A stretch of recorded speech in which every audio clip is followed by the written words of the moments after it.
Hello, fight fans. It's John Pollock with Fight News Now Extra. In just a couple of minutes, John Ramdeen and Robin Black are going to be chatting with me about this past Saturday's UFC card from Boston, including a number of contenders being established, 6 bonuses handed out, and Shogun gets choked out.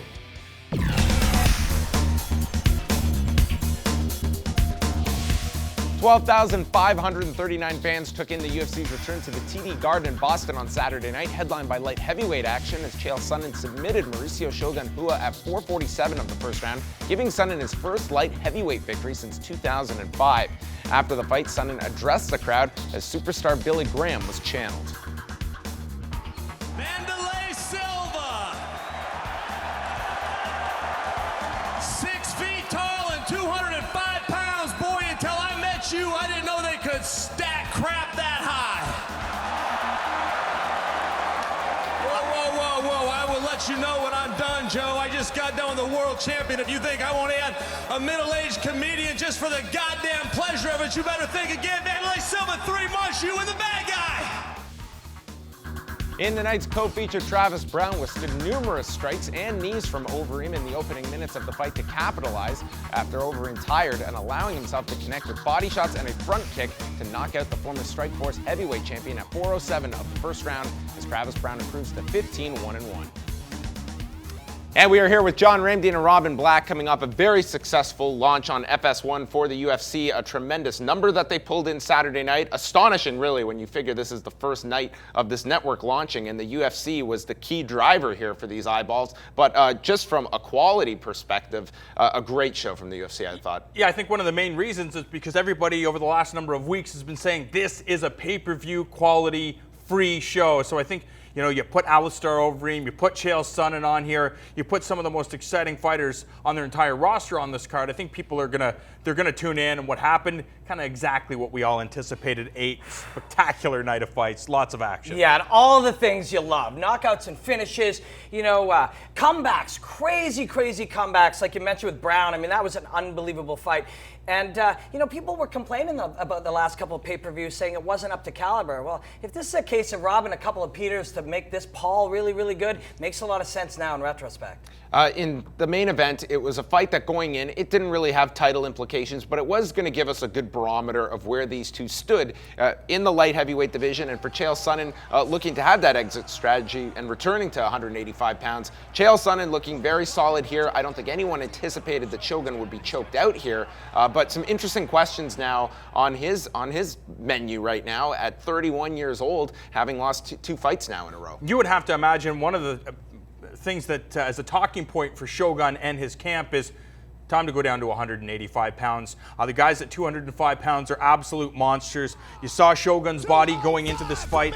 Looked kind of chubby, not in shape, whereas Chael Sonnen cut out of steel. And I think he really needs to look at where he is at 31 years of age. Can he compete with the monsters at 205 pounds, or does he rededicate himself, get himself into phenomenal fight shape? Because this is not the days of Pride Fighting Championship. It is a new day, it is a new era, and if you're not on board with what they're doing right now, you're going to be considered a dinosaur. Yeah, and you know, when people talk about age these days in sports, they talk about your actual chronological age, but they talk about your training age and your fighting age, yeah. you know? And this guy's 31 years old. He's a shoot-a-box 31 years Yeah, old. you know, and he's been fighting for so long, and he's had so many. He is mentally and physically capable of continuing this. There's nobody has any right to tell Shogun to stop just after he got choked out in one fight, but he definitely has to re-examine some things.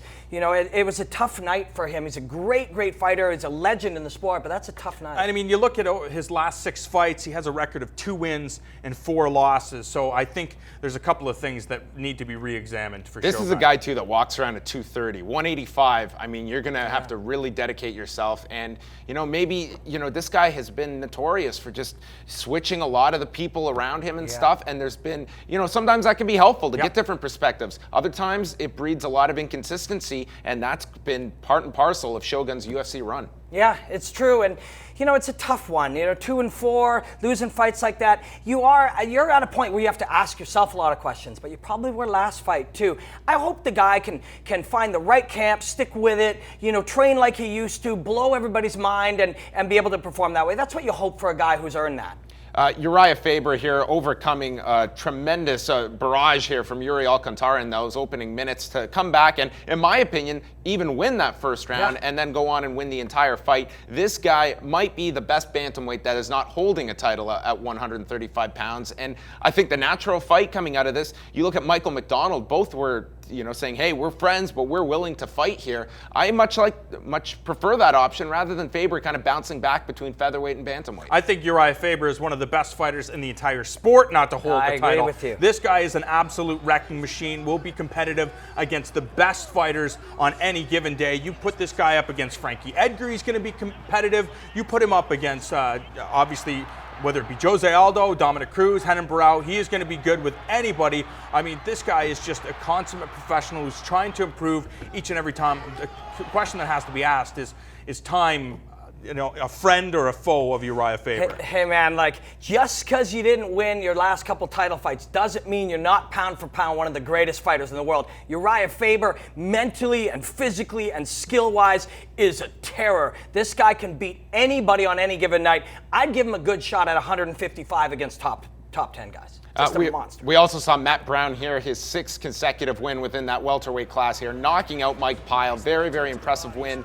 Carlos Condit and Martin Kampmann are fighting next week. Does it make sense that the winner of that fight, maybe you pair him with Matt Brown? Yeah, maybe. I mean, I know I haven't been the biggest supporter of Matt Brown because there's just been so much inconsistency throughout his career, but his last 6 fights, all victories, some big wins over the newcomer Jordan Meehan, Mike Swick, and now Mike Pyle. I think this guy is definitely ready for a step up in competition, somebody in the top 10 for sure, and I'm sure that fight with Martin Kampmann and Carlos Condit would deliver the winner of that fight facing Matt Brown, or the loser would be absolute fireworks. For some bizarre reason, a lot of people count out Matt Brown in almost any fight. Stop it. This guy can beat almost anybody on any given night. He's scary, and he doesn't wax his chest, unlike most of these guys. And somehow I think that makes him a little scarier. It was a huge night for Matt Brown. We've got more Fight News Now Extra, and it's coming up right now.